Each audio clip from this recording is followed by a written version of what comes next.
And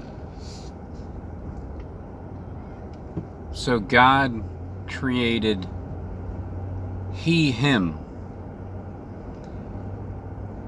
These two creations, the first one being the host body system, Genesis 1, creating the, when you guys are up there and you come down here,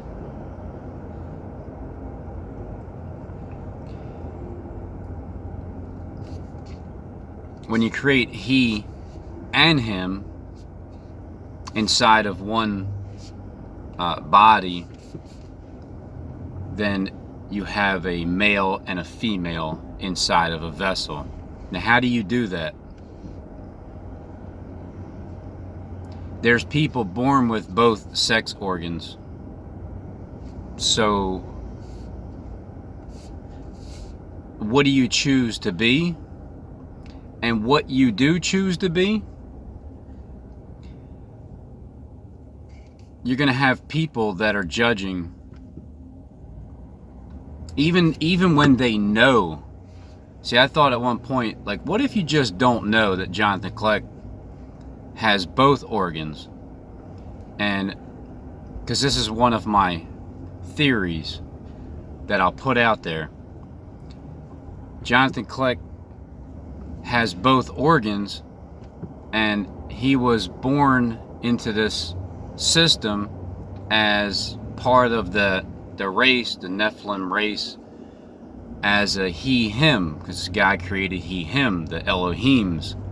And then Genesis 2, God created man and breathed the breath of life because they started to, they started to hear the truth, so they get the breath of life. It's like, it's so, what a breath of fresh air.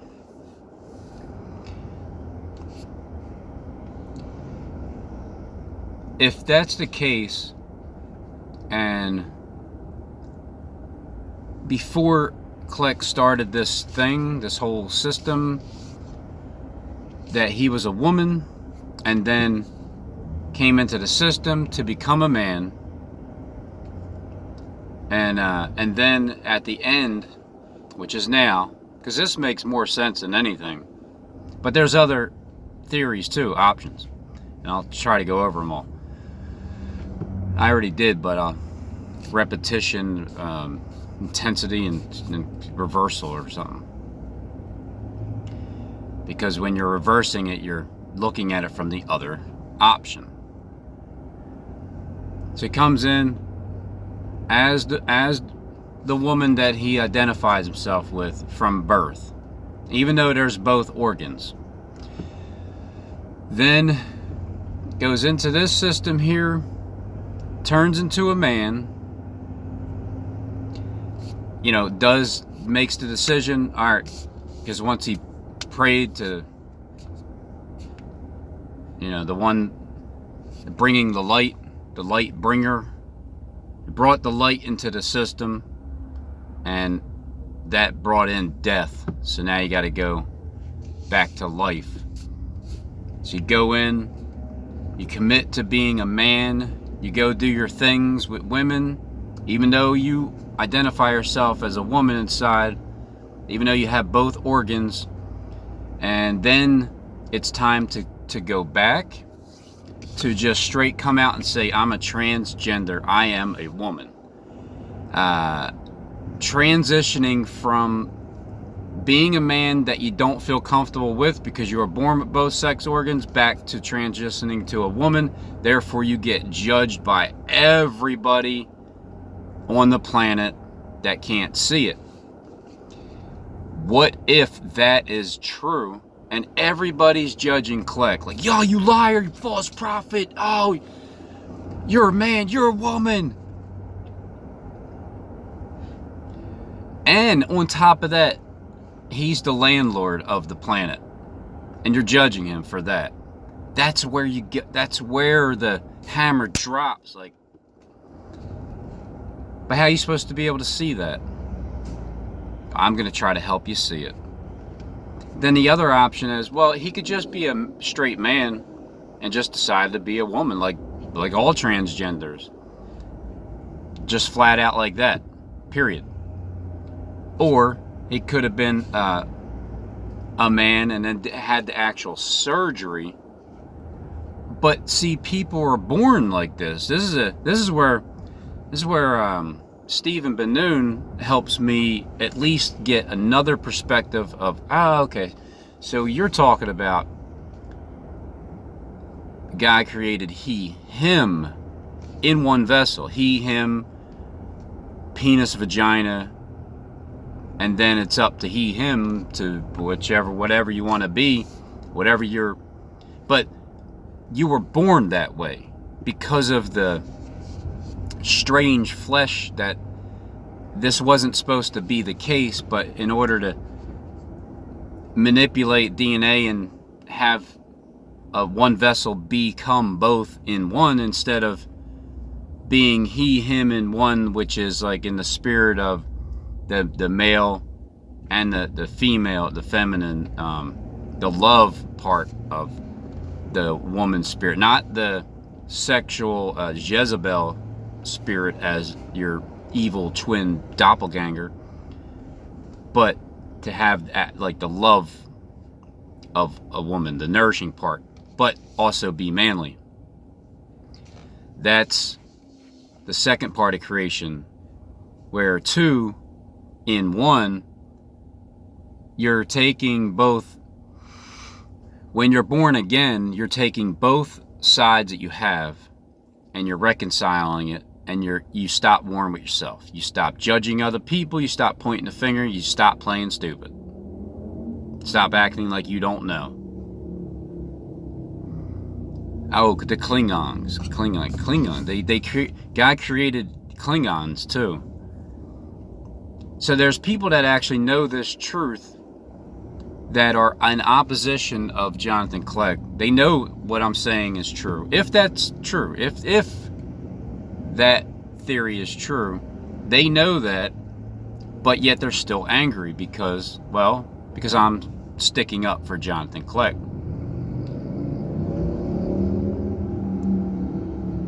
It's only a matter of time until I get people stirred up with these topics. My next topic I'm going to talk about is black people and how I feel about black people.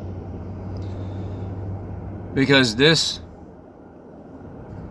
is another topic people don't want to talk about. Racism. And you know how people say, don't talk about politics and religion. Why is that? Politics is all set up, fake, predetermined, script reading, as the world turns type soap opera. And religion, well, it's time to talk about it because you guys have had it all wrong all this time. The ones teaching it for many, many years. Teaching and preaching of fake Jesus the entire time. You don't even know Jesus.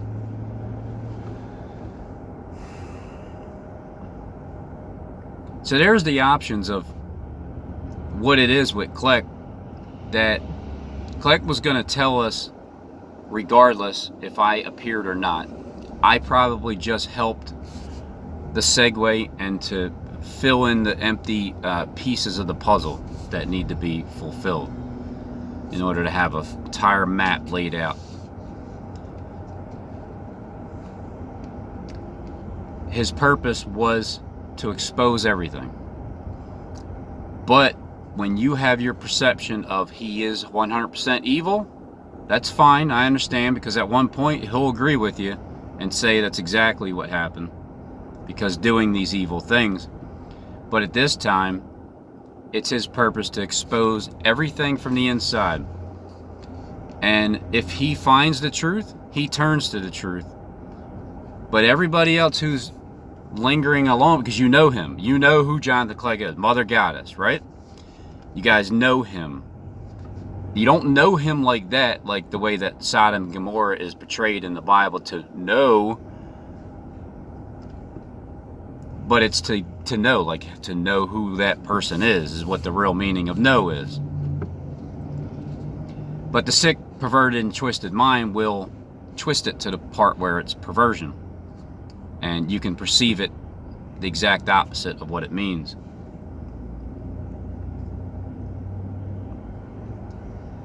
When he turns to Christ, truly inside his heart, you can't tell his heart.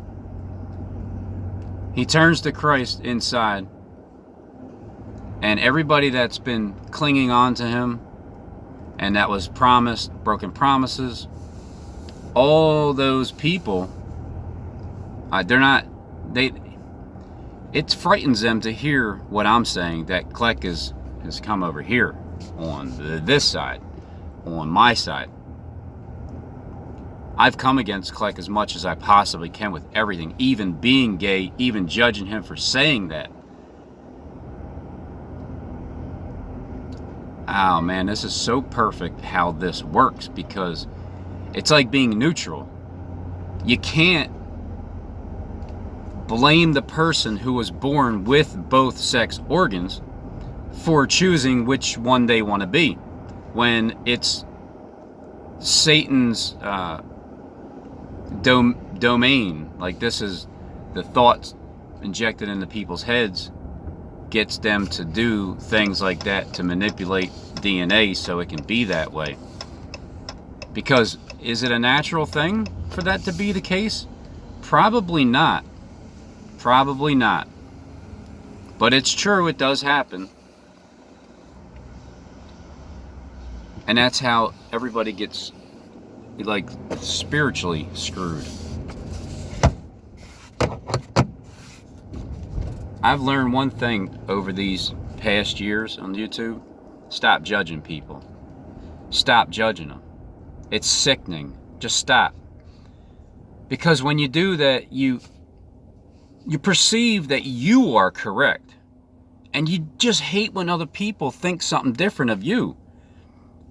You get it, get over it. Just do your thing. Say what you need to say. If people agree, they agree. If not, they don't. Forcing the issue is the god of forces. And that's what the other half of, like the comment section is.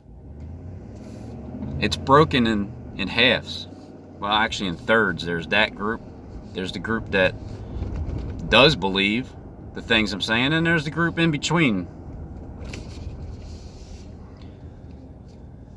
But the judgment rolling off people's tongues. Everybody's going to get a taste of their own medicine.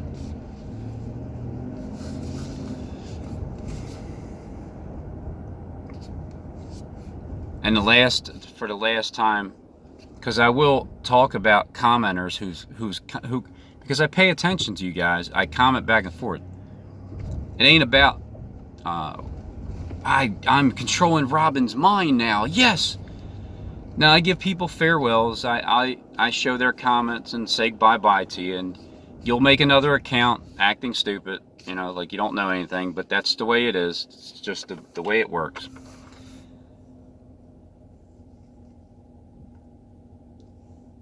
When it's said that in the comment section that I'm kissing Kleck's ass,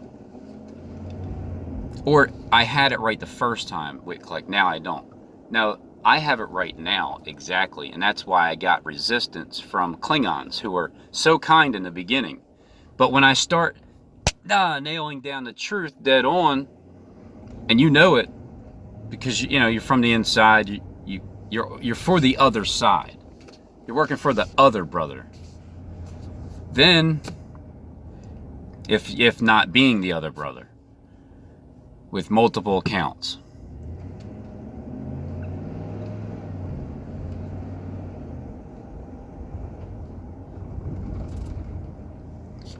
I guess I'll go this way.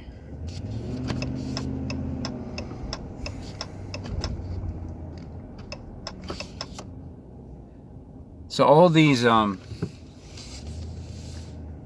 words, like kissing Kleck's ass, and that was furthest from the truth. What I'm doing is sticking up for someone that I see being picked on by bullies. And I know Kleck can stand up for himself. Completely. He's the landlord. He's the lord of the land. His brother's the lord of command. The command gets... The landlord sends commands for someone to be in command. And then when the landlord finds a better option, there's a different person in charge of command. Or it can be the same person in charge of the command. It's just a different spirit. The spirit has been taken over by truth, the truth spirit.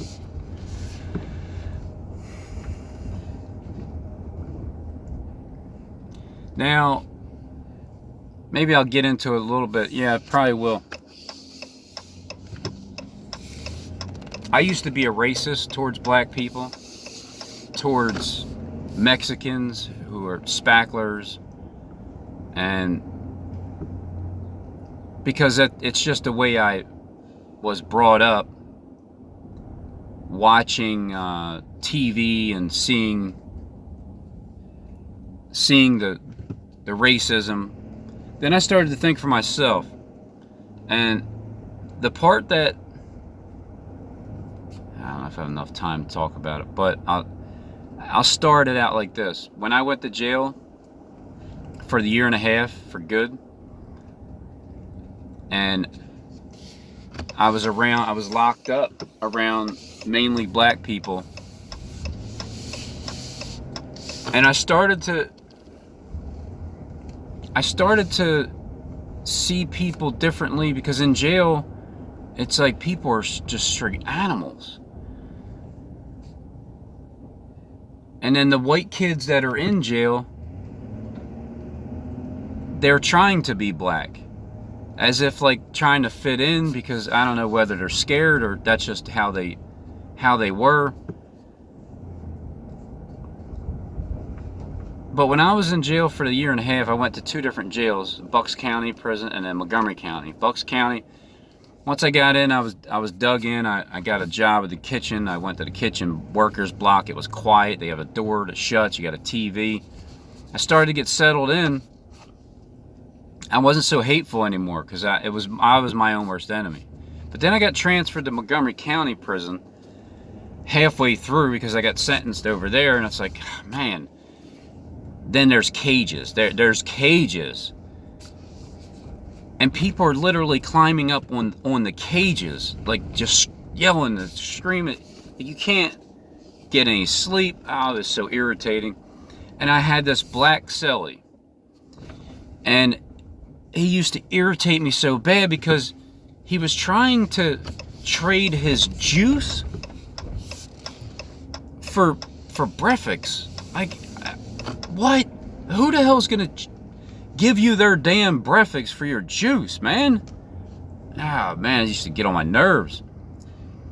And then, because I'm battling myself, because I got transferred to a different prison, I'm like, oh, fuck, man, I gotta start all over again.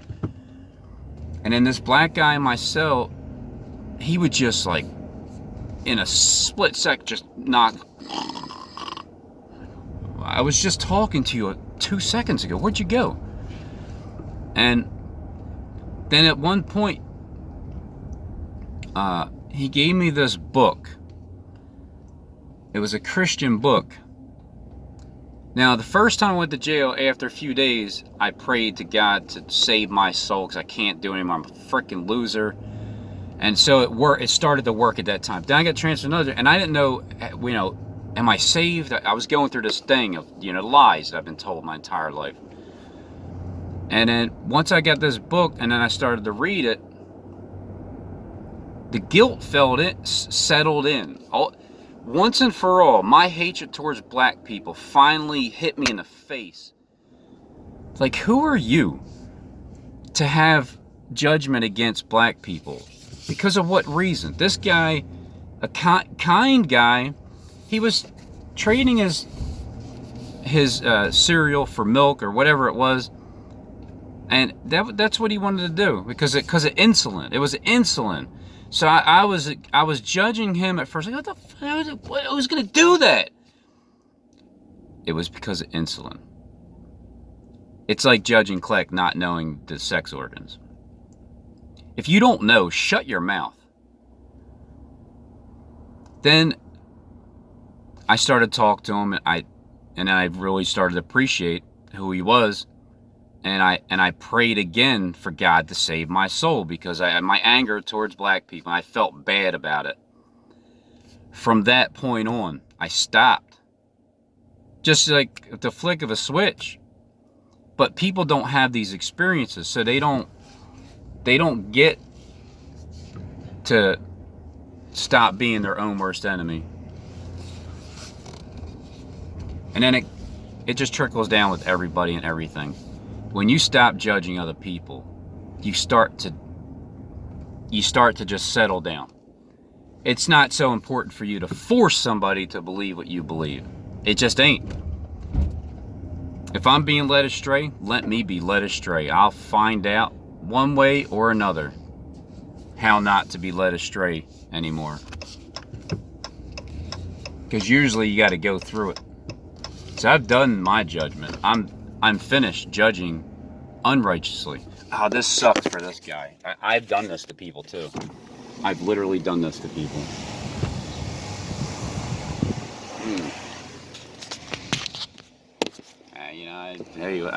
What was I thinking?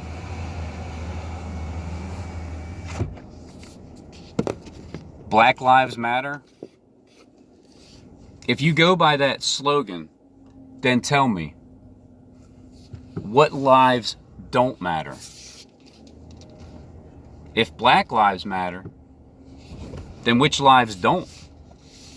Every other lives don't matter? It's a trap. Don't fall for it.